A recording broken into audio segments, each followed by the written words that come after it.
Yan. Yan. Magandang umaga sa ating lahat. At pag-usapan natin ngayon, the 4PH program. Maaring upon this presentation, matatanong nyo, bakit condominium ang pinapatayo ngayon sa pambansang pabahay? Ito yan. Naka-receive ang ating mahal na Pangulong President Bongbong Marcos ng petition from the group of farmers. Ipinapatigil nila ang land conversion. Siyempre nga naman, ito ang source of ating food dito sa Pilipinas. Ngayon, naka-receive si President Bongbong Marcos ng petition na ipatigil ang land conversion at may kakulangan sa pabahay. So ang tugon ng pamahalaan, gawin ang housing project ng vertical. Yan po. So with this pambansang pabahay naman, ang kaibahan, walang mangyayaring relocation dito sa pambansang pabahay ngayon. Kung saan naroroon yung mga identified beneficiaries, yun ang ating i-develop na mga lugar under 4PH program. At ano nga ba itong ating 4PH program? Next.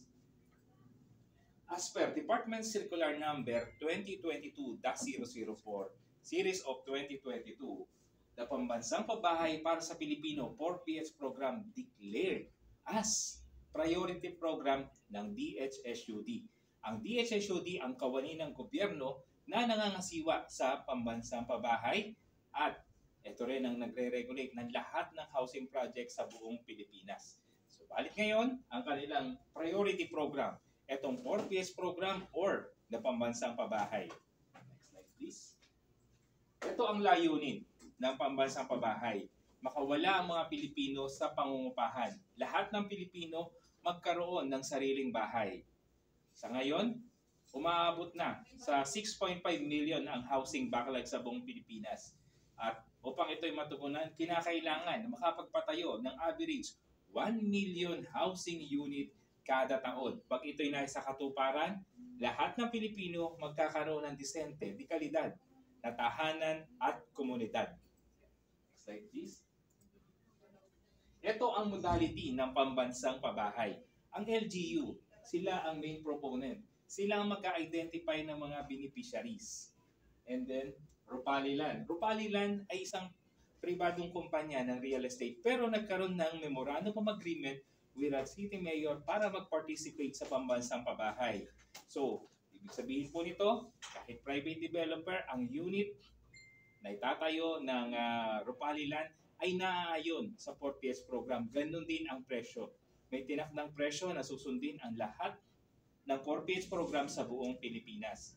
Rupaliland, ito, may sarili pong lupain ang Rupaliland at may kakayahan na pasimulan ang isang pambansang pabahay program. Pag-ibig. Si Pag-ibig ang magpe-finance ng unit na ma-award sa beneficiary. Babayaran ni Pag-ibig, si developer, at si beneficiary magbabayad ng amortization kay Pag-ibig. Average lamang ito para sa high-rise ng 4,600 kada buwan sa loob ng 30 years to pay provided ang edad ng beneficiary ay 40 years pababa. Kapag 40 years old pataas ang edad ng beneficiary, mababawasan lamang ang period of payment, medyo tataas ang monthly amortization pero 1% pa rin ang interest rate. Tama po narinig nyo. 1% ang interest rate under pambansang pabahay. Bakit? Kasi nga po, sinubsidize to ng national government through DHSUD. Although sa ngayon na may pinakamaliit na interest rate sa industriya ay Pag-ibig. Pero dahil na-subsidize po ito, magiging 1% na lamang ang interest rate kada taon sa loob ng maximum of 30 years to pay. Ito po yung Pueblo de Cawayan, ang tugon sa pambansang pabahay dito sa may Diversion Road, San Fermin, Cawayan City.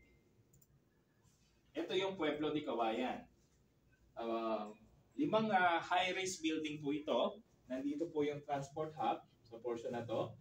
Ang ground floor, meron tayong commercial space for rent or for lease. Nasa likod yung ating amenities and facilities.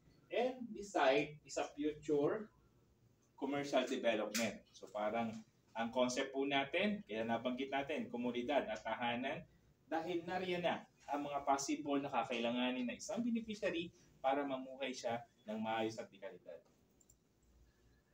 Ito yung location ng Pueblo de Cawayan. From Maharlika Highway, average 4 kilometers away. Ito yung going to Cabatuan, Luna. Ito yung diversion road. Ito is going to Lungnungan, papunta ng Santiago. Opposite side, papuntang Reina Mercedes. Narito yung Pueblo de Cawayan. Yan, 1.4 hectares, and then almost opposite side niya, the 2 hectares proposed Catholic Church. Dinonate din ni Chairman Alimog itong proposed Catholic Church. From SM City, Kawayan and Primark, average lamang ng 16 to 17 minutes away. Kawayan Airport is 19 minutes away. From ISU and Our Lady of Pilar College, 13 to 14 minutes away. From Esther Garcia and IUDMC, average of 11 to 20 minutes away. And from Kawayan City Hall and Church, average of 20 minutes away. Ito ang isang kwalifikasyon ng isang pambansang pabahay program. Hindi nalalayo ang beneficiary kung saan nandoon ang kanyang ikinabubuhay at kung saan nandoon ang kanyang komunidad. Ito ang conceptual development ng Pueblo de Cawayan. 1.45 hectares land area of development, patatayuan ng 5 condominium building. Bawat condominium building, meron 2 elevator at 12 story. Ang ground floor is commercial. Ang second floor to 12th floor, ito yung residential, yung i-award sa beneficiary. At total of 1,430 units or 1,430 beneficiary ang makikinabang ng Pueblo de Cawayan under 4PH program. At itong kagandahan, 60% ng 1.4 ay open space. Next slide please. Ito yung ating project amenities. Merong swimming pool, parks and playground, basketball court. Andito yan. Ito yung basketball court. Parks and playground. Ito yung swimming pool. Ito yung mga buildings. And ang ground floor ay 5 buildings na 12-story ay commercial space. Next slide please. Ito ang product picture. Sa buong Pilipinas, ang susundin natin na unit size at unit price under 4PH program ay uniform or isa lamang. Ang deliverables natin, 24 square meter fully finished studio type unit with 1 toilet and bath, kitchen sink, cable and internet ready, individual water and electric meter. And under Pueblo de Cawayan, lahat ng unit may naka-assign na drying cages sa rooftop. Ito siya. Pambansang pabahay sa buong Pilipinas. Walang down payment, walang reservation fee, at magbabayad ka lamang ng monthly amortization. Yun ang pribilehiyo ng mga Kawayenyos, mga nagtatrabaho sa Kawayan, at sabihin na natin na lahat ng Pilipino sa buong Pilipinas under 4PH program. Sa ganitong pamamaraan, talagang makakawala na ang mga Pilipino sa pagrerenta dahil wala nang malakihang cash out. Ito yung mga documentary requirements. Pinaka-highlight natin dito is yung authorization. Why? Kung sakali kayo ay isa sa beneficiary, sabihin natin nalipat na ibang lugar o sabihin nagkaroon ng opportunity work abroad, kung kayo'y makakabalik dito sa Pilipinas o dito sa Kawayan bago mag-turnover ang building, o pwedeng dito nyo na ipanotaryo yung special power of attorney. At kung hindi naman kayo makakauwi ng Pilipinas, yung special power of attorney, kinakailangan ipanotaryo nyo sa pinakamalapit na Philippine Embassy kung saan bansa kayo naroon. At may mga bansa din na accredited ng apostille. Apostille, sila yung mga lawyer na accredited ng embassy para mag-notaryo. Yan. And then proof of income. Sa proof of income, kinakailangan merong certificate of employment with compensation, payslip, or any proof na meron tayong monthly or annual income. Provided then, meron tayong 1 year na ITR. Kung OFW naman, employment contract certified by POEA or certificate of employment then with compensation. Then the main highlight, kung kayo ay isa na sa beneficiary, huwag kayong papayag na papalian ng inyong monthly amortization. Sa kadahilanan na sa monthly amortization, may kasama na dyan na MRI at non-life insurance. Non-life insurance, in the event na damage yung unit, for example, Upon investigation at napatunayan na walang foul play sa pagka-damage ng inyong unit, isa-certify yan ng representative ay ng Pag-ibig and insurance company at babayaran nila yung restoration ng unit.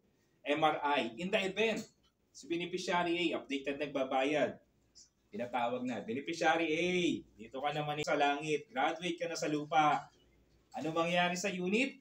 Yung unit, kung ano yung balanse, ipupuli paid ng insurance company at yung unit, i-award sa kanyang legal heirs. So yan yung update about the 4PH program. Kung kayo may mga katanungan pa about pambansang pabahay, pwede kayong lumapit kung sa LGU office malapit sa inyo. Dito sa Kawayan naman, especially Pueblo de Kawayan.